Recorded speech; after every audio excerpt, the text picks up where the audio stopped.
My mother-in-law has a wall at home with family photos. Recently, I saw my picture in black and white with a lit candle underneath it. My mother-in-law has this big wall in her living room, a gallery of family photos that she's been curating for decades. Every birthday, every wedding, every graduation, she frames the moment and hangs it up. She's proud of it. It's like her personal museum of memories. I've always admired it. Every time I visited her house, I'd find myself scanning the wall, looking at the old photographs of my husband when he was a boy, the black and white portraits of grandparents I never got to meet, even baby pictures of my sister-in-law with her ridiculous curly hair. It made me feel like I was part of something bigger, like I belonged to their family history. But last week, everything changed. It was a Sunday afternoon, nothing unusual. My husband had gone to the store with his brother, leaving me alone with his mom. She was cooking something in the kitchen, and I was just wandering around the living room, absent-mindedly looking at the photos again. That's when I saw it. In the corner, near the bottom of the wall, where she usually placed the more recent pictures, I saw my photo. At first I smiled, thinking it was sweet of her to include me in her little shrine of memories, but then I froze. It wasn't just a normal photo. The picture was in black and white, even though the original had been taken in color. And right below it, on a small wooden table, there was a candle. A tall,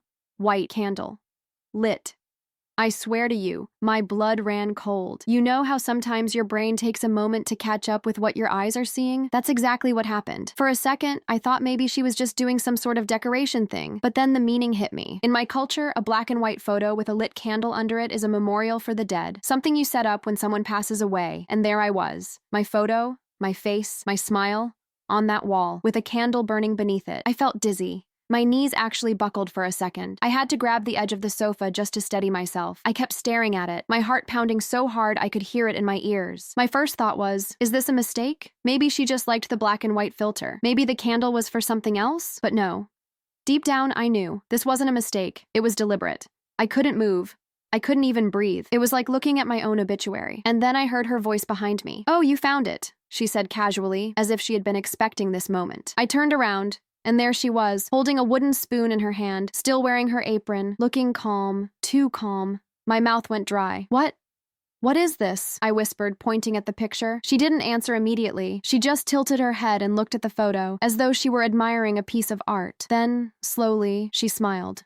"It's a precaution," she said softly. "A precaution? What does that even mean?" My heart was racing so fast I thought I was going to faint. Why would you put my picture like that? Why would you light a candle under it?" Her eyes met mine, and I swear there was something in them I had never seen before. Something dark. Something I can't even explain. "You don't understand now," she said, her voice low, almost soothing. "But one day, you will."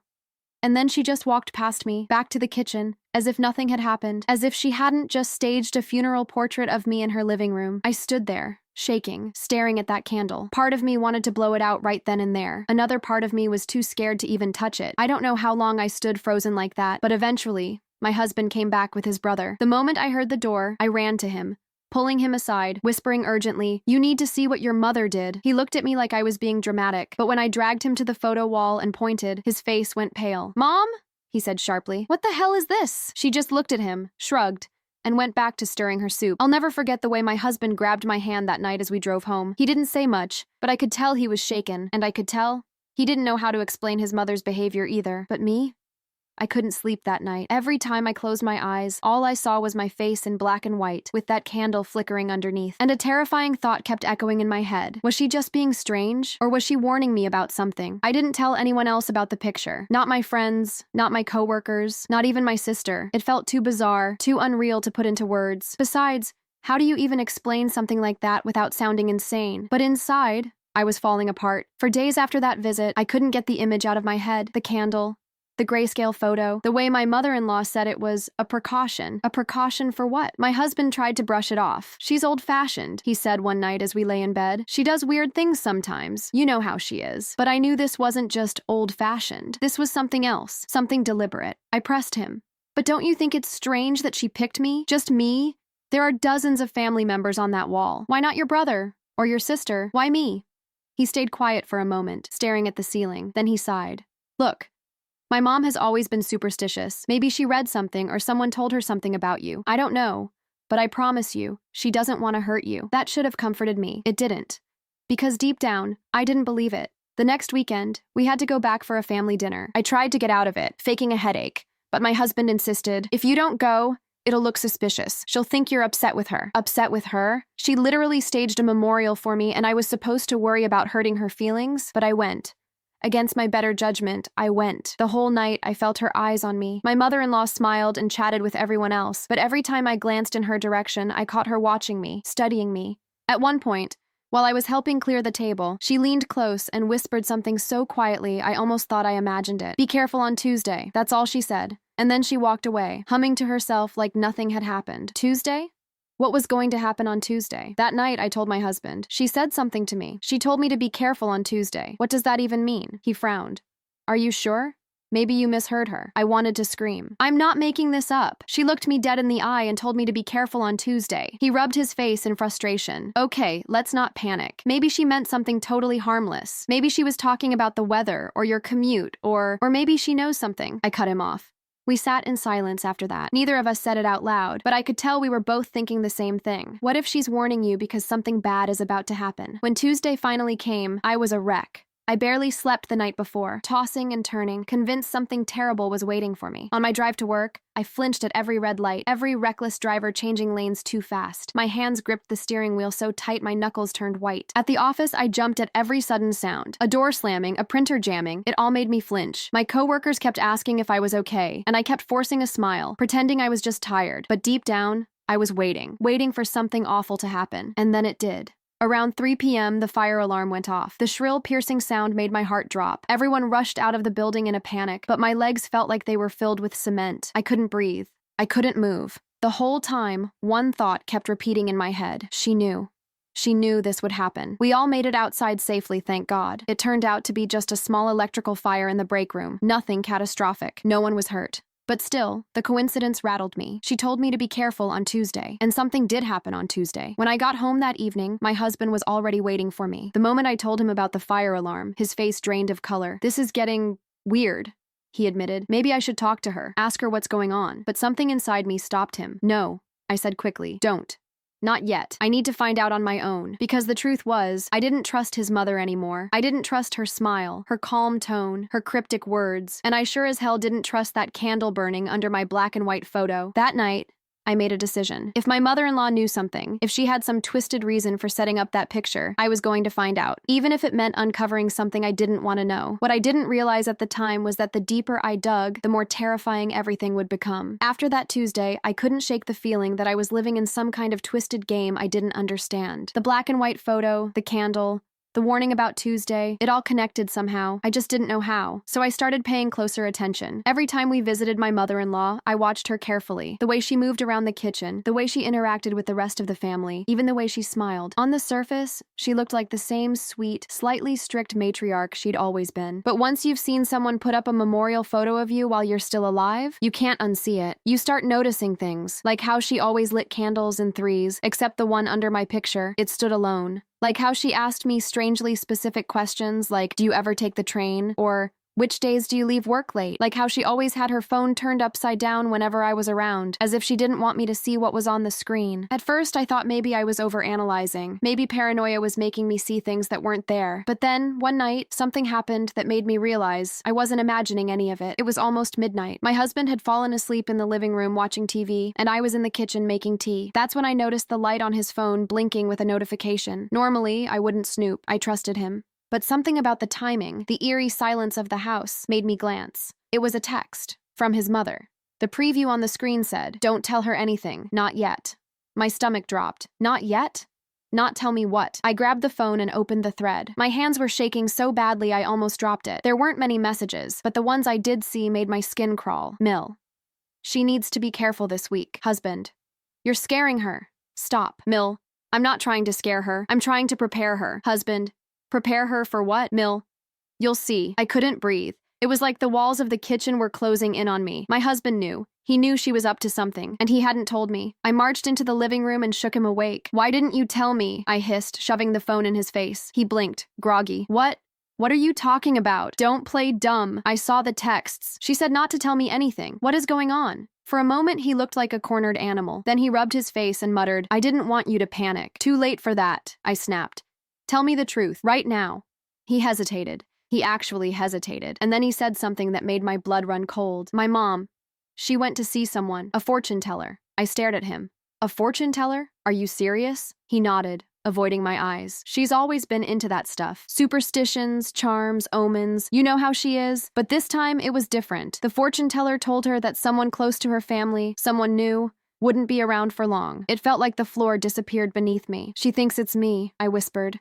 He didn't answer. And that silence was all the confirmation I needed. The next time we visited, I couldn't look her in the eyes. I couldn't stand the way she smiled at me, as if she knew something I didn't. Every word she said felt heavy, loaded with some hidden meaning. And yet, I had to play along, pretend I didn't know, pretend I wasn't terrified, but pretending only got me so far. Because a week later, I discovered something in her house that shattered whatever fragile piece I had left. We were over for dinner again. My husband and his brother were fixing something in the garage, and my mother-in-law asked me to grab a jar of jam from the pantry. Her pantry wasn't just a pantry, it was more like a storage closet, stacked with boxes and shelves of preserved food, cleaning supplies, and random old household items. I opened the door, stepped inside, and reached for the jar. That's when I saw it. On the top shelf, half hidden behind a stack of cereal boxes, was a notebook, a thick, leather-bound journal. I don't know why I pulled it down. Maybe curiosity, maybe instinct. But the moment I opened it, my blood turned to ice. Inside were pages and pages of handwritten notes, dates, times, my name written over and over again, and symbols I didn't recognize. Circles, crosses, strange markings that looked like they belonged in some kind of ritual. And in the center of one page, written in bold, underlined letters, was a sentence I'll never forget. Her time is running out. I slammed the notebook shut, my hands trembling. That's when I heard footsteps approaching. And her voice, calm and steady, right outside the pantry door. "Find what you were looking for, dear?" I froze, clutching that leather-bound notebook against my chest, like it might burn me if I held it too long. My heart was pounding so loudly I was terrified she could hear it through the pantry door. Her voice floated in again, deceptively gentle. "Do you need help finding it?" For a split second, I thought about slipping the notebook under my sweater and sneaking it out. But I couldn't risk it. If she caught me, if she realized I'd been snooping, I didn't know what she'd do, or what she might already be planning. So I shoved it back on the shelf, tucked neatly behind the cereal boxes, and grabbed the nearest jar I could find. When I stepped out, she was standing there, waiting.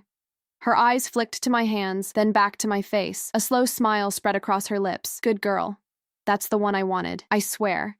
It felt like she knew. The rest of the night, I barely spoke. I sat at the table, pushing food around my plate, while she carried on cheerful conversation with everyone else like nothing was wrong. But every now and then, she'd glance at me, just a flicker of her gaze, and each time it felt like a warning. "I know what you did. I know what you saw." When we finally left, I didn't even wait until we were in the car. The moment the front door closed behind us, I grabbed my husband's arm. "She's keeping a journal about me," I hissed. "She wrote it down. She wrote that my time is running out." He stopped in his tracks, staring at me like I'd just spoken another language. "What?" "I saw it with my own eyes," I insisted. "Pages full of dates, symbols, my name. She's writing about me, about something happening to me." He rubbed his temples, looking exhausted. "You shouldn't have gone through her things." "Are you serious right now?" I snapped. "That's what you're worried about? That I snooped? She literally has a death countdown in her pantry, and you're mad at me for looking?" He opened his mouth, then shut it again. I could see the battle playing out on his face, logic fighting with fear, and fear was winning. Finally, he whispered, "What if she's right?" I didn't sleep at all that night. Every sound outside our window made me jump. Every creak of the house felt like footsteps. By morning, I felt like I'd aged 10 years. I couldn't keep living like this, waiting for the other shoe to drop. I needed answers. So the next day, while my husband was at work, I drove back to her house, alone. I told myself it was just to check, to make sure I hadn't imagined what I'd seen. But the truth is, I was desperate. I needed to understand. The house was quiet when I pulled up. No car in the driveway. I used the spare key my husband had given me months ago, telling myself it wasn't really breaking in if I technically had permission. Inside, the air felt heavier than usual, stale, like the house was holding its breath. I went straight to the pantry. My hands shook as I moved the cereal boxes aside and pulled the journal down again. This time, I opened it carefully, flipping through page after page. The entries weren't random. They were detailed, precise. January 14th, the shadow grows closer. Both February 2nd, she stood beneath the cracked mirror. Omen confirmed. February 7th, she wore red today. A sign. She doesn't realize. And then, more recently, March 11th, the warning has been given. Tuesday will test her. March 19th, she found the book. Not ready yet. I nearly dropped it. She knew I'd find it. She knew.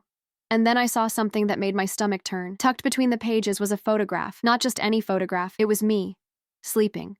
The picture was taken in our bedroom, my head on the pillow, my arm draped across the blanket, peaceful, vulnerable. My blood turned to ice. How had she taken this? When had she been in my house? I shoved the photo back inside the journal and slammed it shut. My hands were trembling so badly I almost couldn't get it back on the shelf. That's when I heard it. The front door.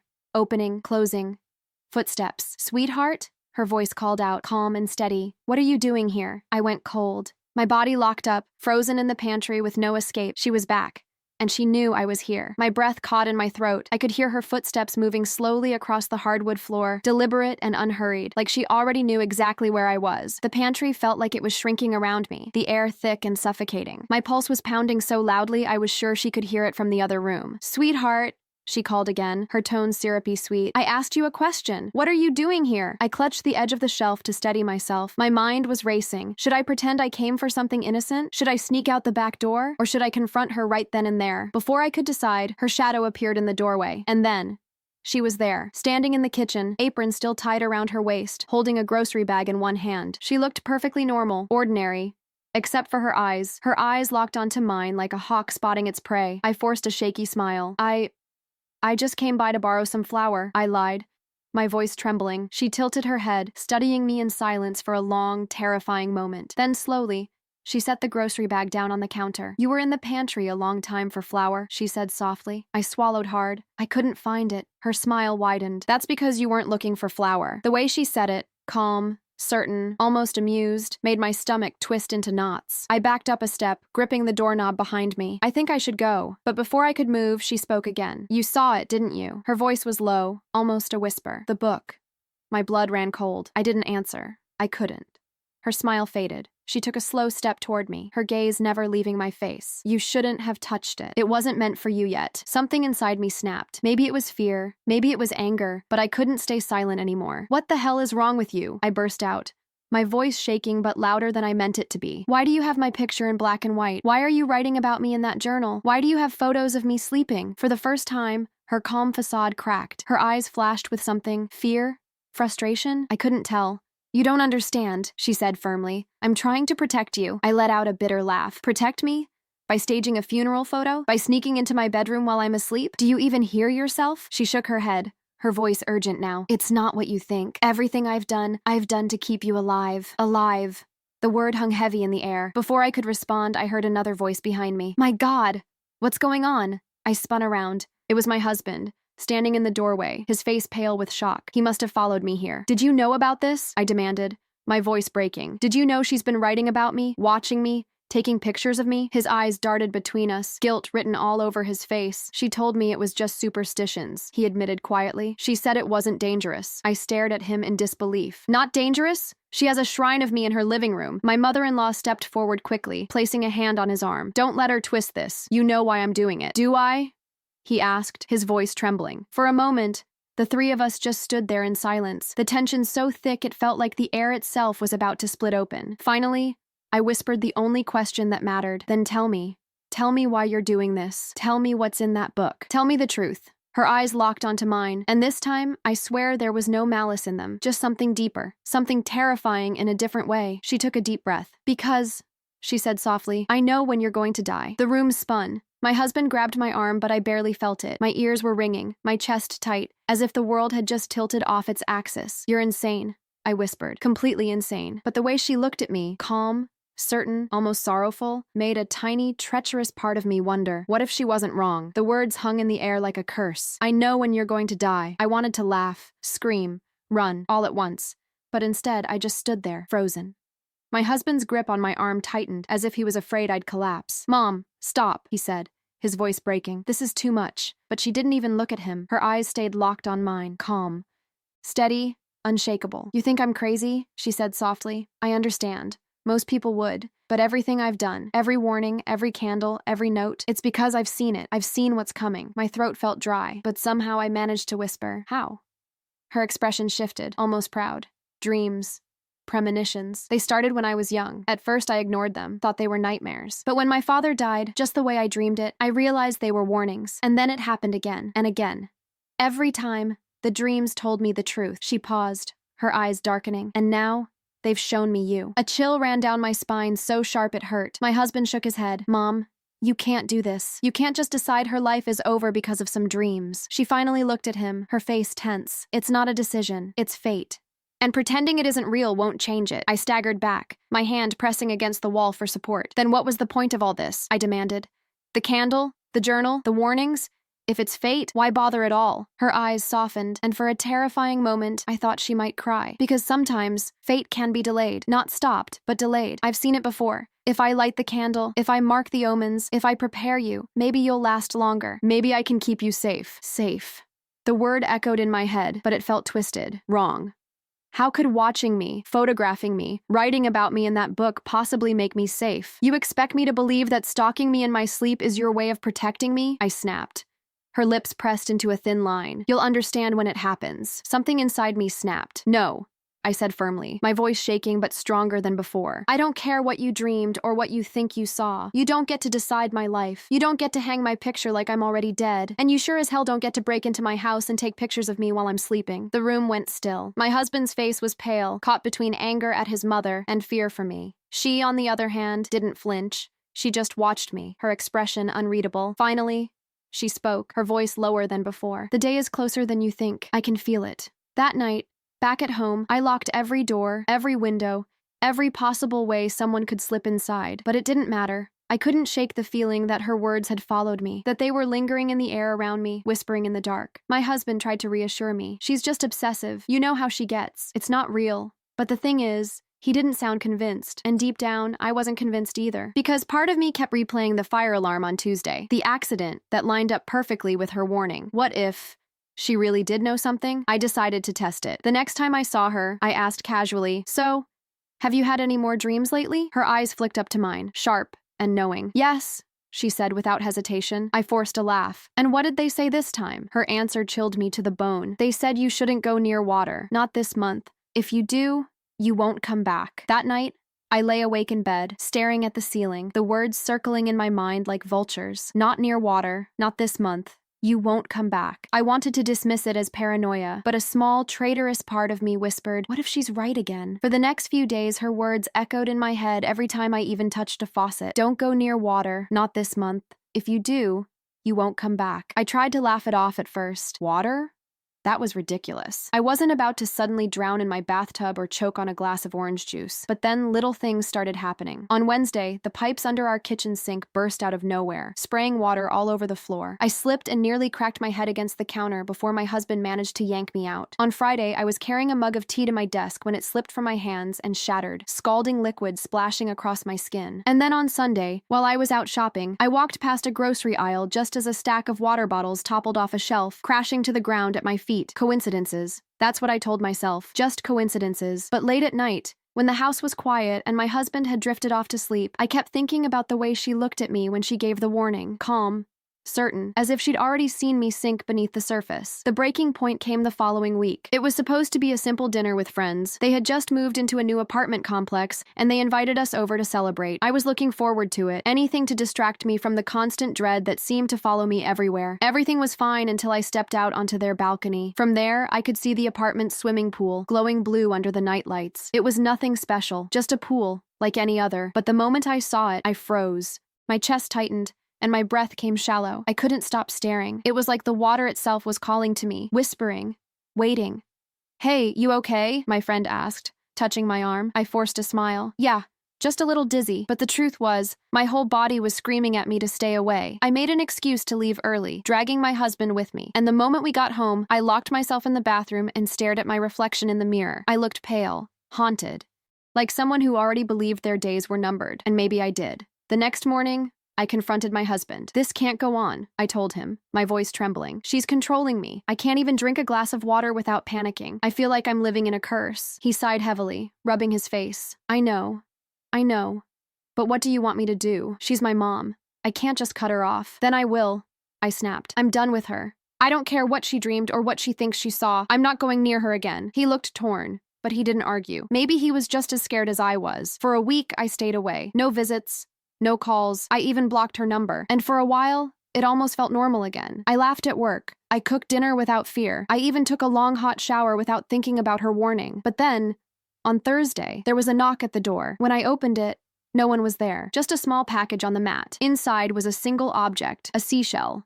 White, smooth, polished, and tucked inside the curve of the shell, a folded piece of paper. I unfolded it with shaking hands. One sentence, written in her neat, careful handwriting. "The tide is rising. You can't avoid it. I dropped it like it burned me. My husband tried to calm me down, insisting it was just another mind game, but I knew better. This wasn't just paranoia anymore. She was escalating. And then, 2 days later, it happened. I was driving home from work when the rain started. At first, just a drizzle, then heavier. Then a downpour so thick my wipers couldn't keep up. The roads began to flood, cars slowed to a crawl, and suddenly, without warning, my tires hit a slick patch and I lost control. The car spun, skidding sideways, water splashing up on all sides. For a terrifying moment, I saw nothing but the shimmer of headlights reflecting off sheets of rain. Then the car lurched off the road, straight toward a drainage ditch overflowing with dark, rushing water. I screamed, and in that split second, I thought of her. Her words, her eyes, her certainty. Not near water, not this month. The world became a blur of rain and headlights. My hands gripped the steering wheel, but the car wasn't listening anymore. It had a mind of its own. The tires skidded, water roared beneath me, and for one terrifying second I thought, this is it. This is how it happens. The car slammed into the ditch with a sickening thud. Water surged up around the doors, cold and merciless, climbing fast. My seatbelt cut into my chest as I gasped for air. I clawed at the buckle, but my fingers were slippery, trembling too hard to work. Panic flooded through me as the water kept rising. Ankles, knees, waist. And then, just as my lungs were burning with the thought of drowning, the belt snapped free. I shoved the door open with all my strength. It fought back against the weight of the water, but somehow I managed to push through. The rain stung my face as I scrambled out, crawling onto the muddy bank, coughing, shivering, shaking so hard I could barely stand. I was alive, barely, but I couldn't ignore it anymore. She had been right. By the time the tow truck hauled my car out, my husband had already arrived, frantic.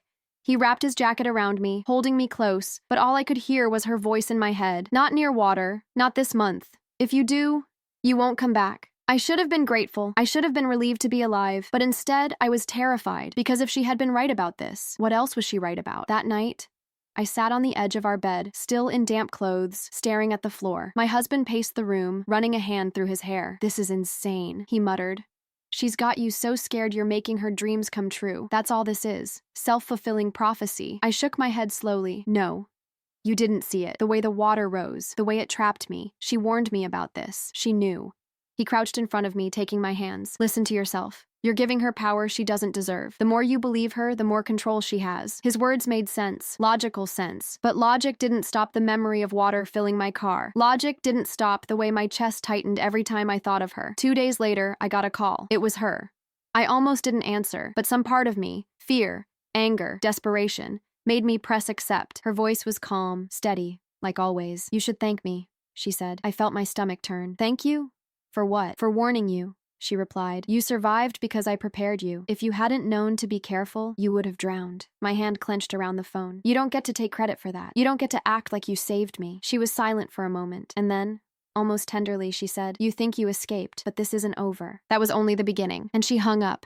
That night, I dreamed of her. She was standing at the edge of a dark lake, her reflection rippling on the water's surface. Behind her, the candle beneath my black and white photo flickered, its flame bending toward the water as if being pulled in. Her voice echoed across the lake. "You can't run from it. The water always finds its way." I woke up drenched in sweat, my sheets tangled around me like vines, and for the first time I realized something horrifying. It didn't matter if her warnings were real or if they were just in my head. Either way, she had me trapped. I started noticing things I'd never paid attention to before. Little details that once I saw them, I couldn't unsee. Like how my mother-in-law always wore the same necklace, a small silver charm shaped like a key. I'd seen it 100 times, never thought twice. But after the accident, I realized she never took it off. Not in the kitchen, not at church, not even while gardening, or how she had candles burning in nearly every room of her house. Not the scented kind you buy for decoration, plain white ones, low and steady, like they were serving a purpose. And the notebook. The one I'd seen in the pantry. If that was just one, how many more did she have hidden away? The more I thought about it, the more it felt like she wasn't just superstitious. She was practicing something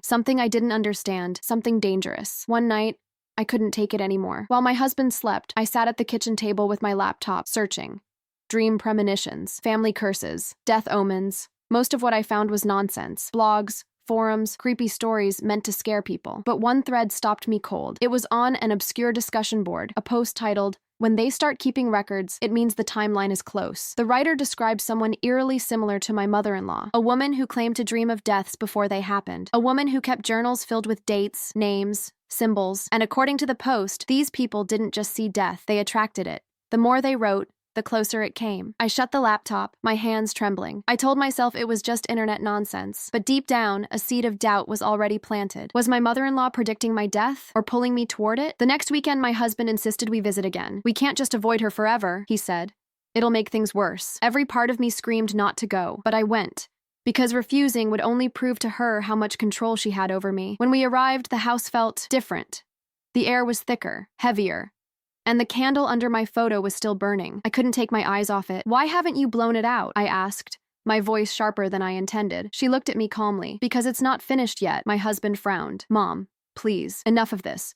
You're scaring her." But she ignored him, her eyes fixed on me. "The candle burns until the danger passes. If I extinguish it too soon, it will call the end closer." Later that evening, while the others were in the kitchen, I slipped into the hallway. Something inside me told me to look again, to find proof. I opened the door to her bedroom. It smelled of lavender and wax, and on the dresser, another notebook. This one wasn't like the one in the pantry. It was smaller, bound in dark green fabric. My hands shook as I opened it. Inside, page after page of sketches. Not words this time, but drawings. Circles with waves cutting through them. A woman's figure, faceless, standing beneath what looked like falling water. And in the corner of one page, written in her careful hand, was a date.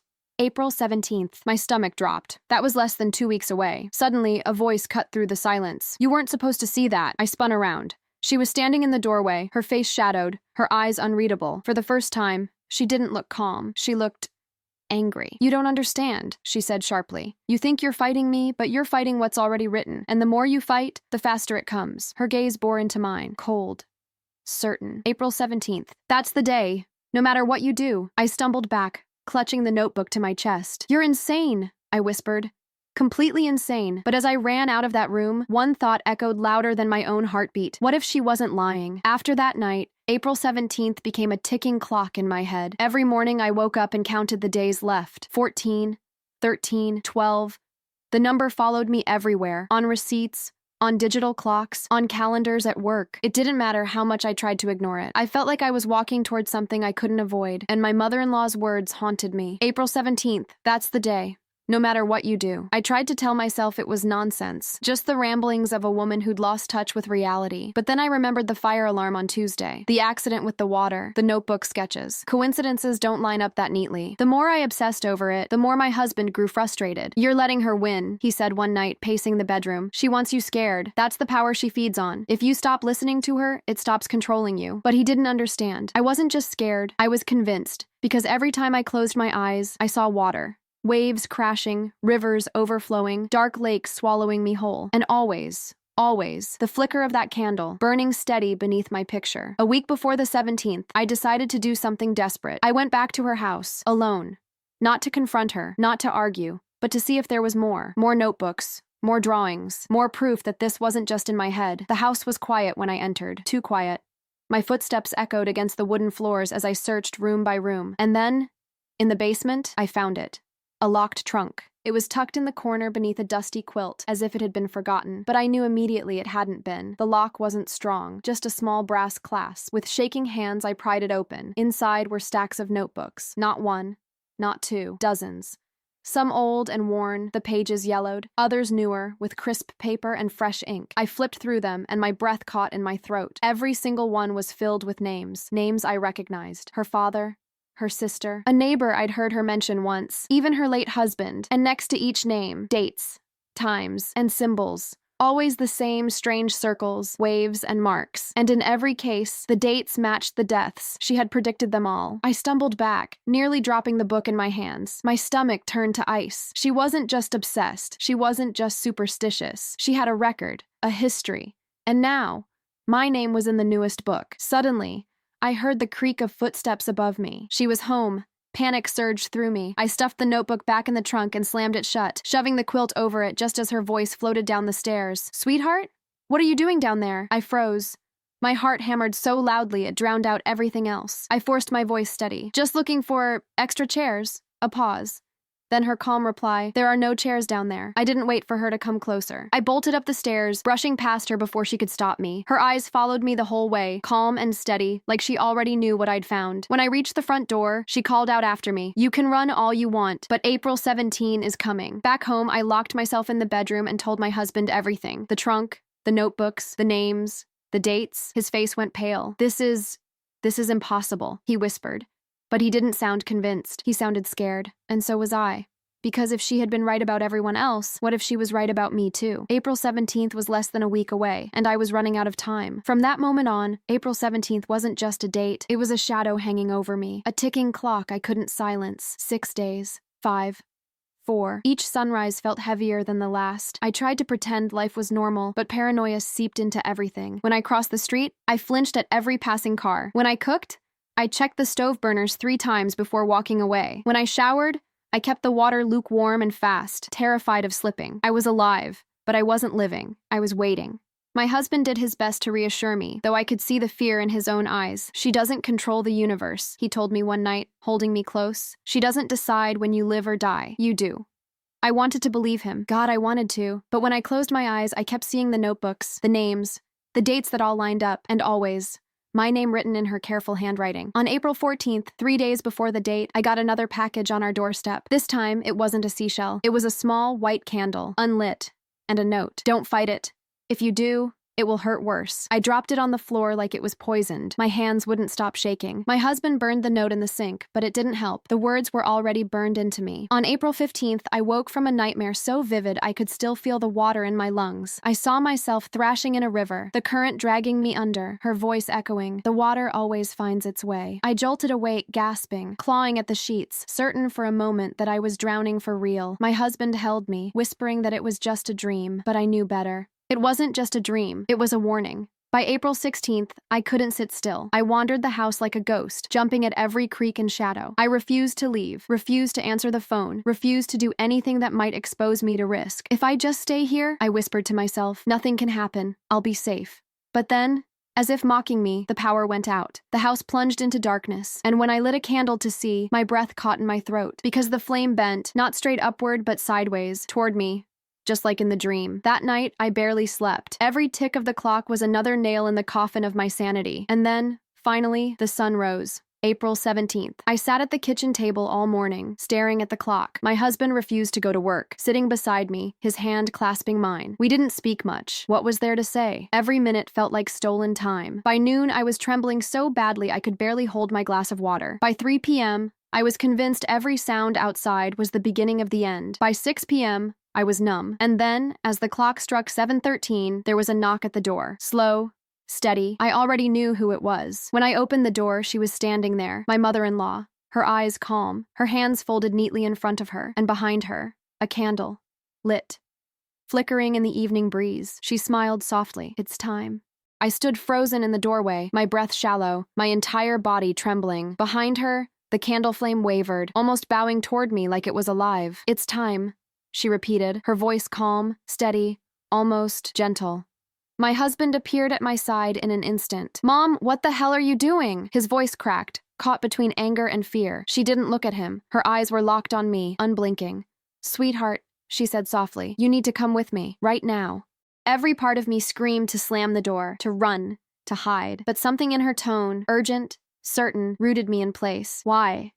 I managed to whisper, her lips curved in the faintest smile. "Because if you stay here, it'll happen. If you come with me, I can stop it." My husband stepped forward, blocking her view of me. "You're not taking her anywhere." Her eyes finally shifted to him, cold, sharp. "If she stays here, she dies tonight. Do you want that on your conscience?" The air felt heavy, suffocating, like the walls themselves were closing in. "Stop!" I cried out, my voice breaking. "Stop saying that. You don't know anything." She tilted her head, her expression unreadable. "Haven't I been right so far?" The fire alarm, the accident with the car, the dates, the names, the notebooks. I wanted to scream no, but the word caught in my throat, because deep down, I wasn't sure anymore. My husband grabbed my hand. "We're not going anywhere with you. You need help, Mom. Professional help." Her smile faded. For the first time, she looked desperate.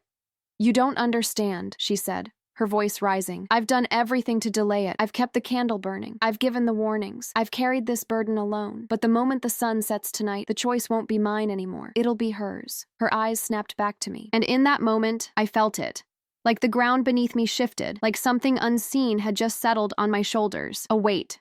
A pull. I stumbled back, shaking my head. No, this isn't real. You're trying to control me. You're trying to... But before I could finish, the lights flickered. Once, twice, and then went out. Darkness swallowed the room, broken only by the flicker of her candle outside the door. My husband cursed, fumbling for his phone flashlight. But my mother-in-law just stood there, the glow of the flame dancing across her face, calm as ever. "It's starting," she whispered. The air grew colder. I don't know how else to explain it. It wasn't just a power outage. It felt like something was moving through the house, something unseen. I clutched my husband's arm, my chest tightening. "Do you feel that?" I whispered. He swallowed hard. "It's just the power," but his voice shook, and she smiled.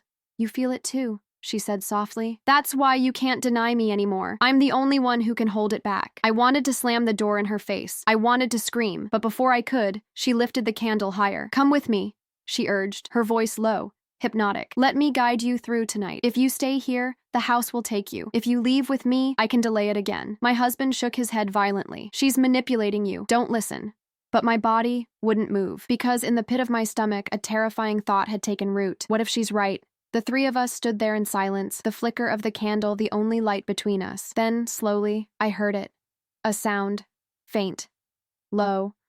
Like rushing water, but there were no pipes running, no faucets turned on. It was coming from inside the house. I gasped, my knees nearly giving out. "Do you hear that?" My husband shook his head, but my mother-in-law's smile deepened. "It's here," she whispered, "and it's not leaving without you." At first I thought I was imagining it, that low, distant rush, like waves pounding ashore miles away. But the sound grew louder, closer, until it filled the house. Rushing water. My husband grabbed my hand. "It's nothing, it's in your head." "No," I whispered, my chest tight.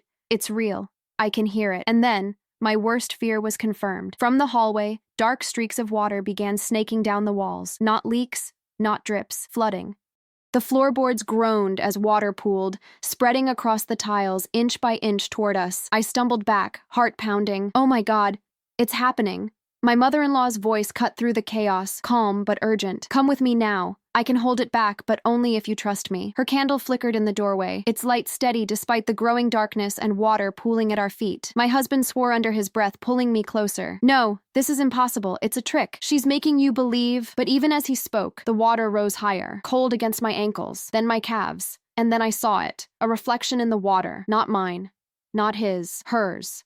Standing directly behind me, though when I turned, no one was there. I screamed, stumbling into my husband's arms. The water surged faster, crawling up the walls, dripping from the ceiling, gushing under doors. It was everywhere, surrounding us, drowning us. I choked out the words, trembling. "What do we do?"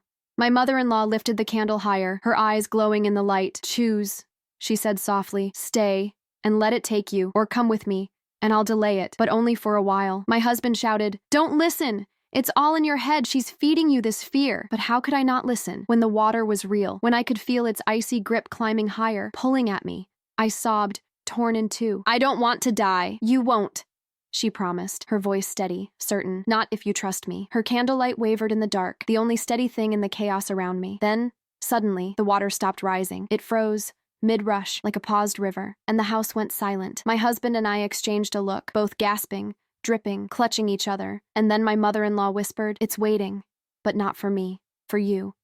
Her eyes locked onto mine, filled with something I couldn't name. Fear, pity, maybe even love. "You can't hide from it anymore. You can only choose how to face it." I shook my head, sobbing. "This isn't real. This isn't—" But the floor beneath me groaned, and with a violent crack, the boards splintered open. Water erupted upward like a geyser, icy and black, swallowing the ground beneath my feet. I screamed as my husband pulled me back, but the current was too strong. It dragged me toward the opening, toward the dark flood below, and above the roar, I heard her voice one last time. April 17th. The water always finds its way. The current dragged me down with a force I didn't think possible inside a house. My hands clawed at the floorboards, splinters cutting into my skin, but it was useless. The water was alive. It wanted me. "No!"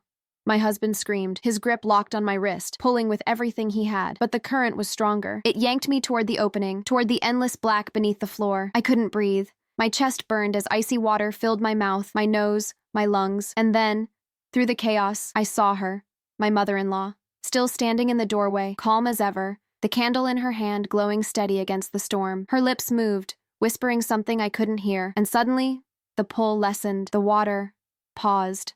Just enough for me to break the surface. I coughed and gasped, my husband yanking me fully out of the flood's grip. We collapsed together on the soaked floor, shivering, shaking, clinging to each other. When I looked up, she was gone. The candle too. And with her absence, the water began to drain. Faster than it had come, it receded, vanishing into the cracks, leaving nothing but puddles and silence. The house was still again, as if nothing had happened. I lay there trembling, my husband holding me like I might disappear if he let go. "What the hell was that?" he whispered, his voice broken. I couldn't answer, because I didn't know. All I knew was this: she had saved me, or delayed it. I didn't know which. We didn't sleep that night. We sat in the living room, lights on, wrapped in blankets, too terrified to close our eyes. Around 4 a.m., my phone buzzed. A text message from her.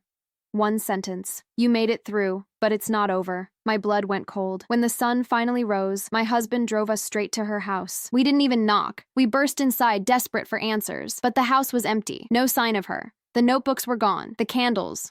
Gone. It was as if she had vanished, taking every trace of her obsession with her. Days passed, weeks, no word from her. No visits, no texts, no calls. The only thing left was the black and white photo of me on her wall, except now. The candle beneath it was burned down to nothing but wax. I should have felt relief. But instead, a pit of dread sat heavy in my chest, because if she was right before, if she could delay fate but not stop it, then maybe she was still out there, watching.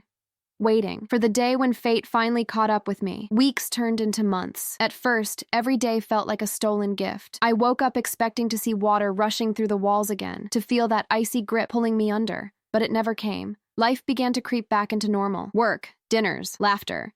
It all returned slowly, like light filtering into a room that had been dark for too long. My husband and I stopped talking about his mother. It was easier to pretend she didn't exist than to reopen the wound she left behind. But even in silence, she lingered. Every shadow made me flinch. Every drip from a faucet made my chest tighten. Every calendar date made me wonder if it would be the one. And always, I thought of her last words to me. "You made it through. But it's not over." One evening, nearly 3 months after April 17th, I decided to confront my fear head-on. I went back to her house. The door was unlocked, the air inside stale and cold. Dust had settled over everything. It looked abandoned, like no one had lived there for years. But the photo wall was still there. I walked slowly to the corner where my black and white picture once hung. My heart raced, my palms slick with sweat. The photo was gone. In its place, there was an empty frame, and beneath it, another candle, fresh, unlit, waiting.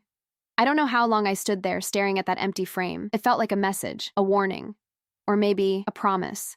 I whispered into the silence, "Is it over?" No one answered. That night, I dreamed of her again. She stood at the edge of the same dark lake as before, the water calm and endless. But this time, there was no candle, no warnings, just her voice, soft and steady. "You escaped once, maybe twice, but you can't escape forever. The water always finds its way." When I woke, my pillow was damp with tears, or maybe something else. I don't know where she is now. I don't know if she's alive or gone or watching me from somewhere I can't see. All I know is this: when I pass a mirror, sometimes I see ripples. When I wash my hands, sometimes the water clings too long. And when I close my eyes, sometimes I hear it, that low rushing sound, waiting for me in the dark. Maybe she was crazy. Maybe she cursed me. Or maybe she was right all along. Because no matter how far I run, no matter how long I fight, the water always finds its way.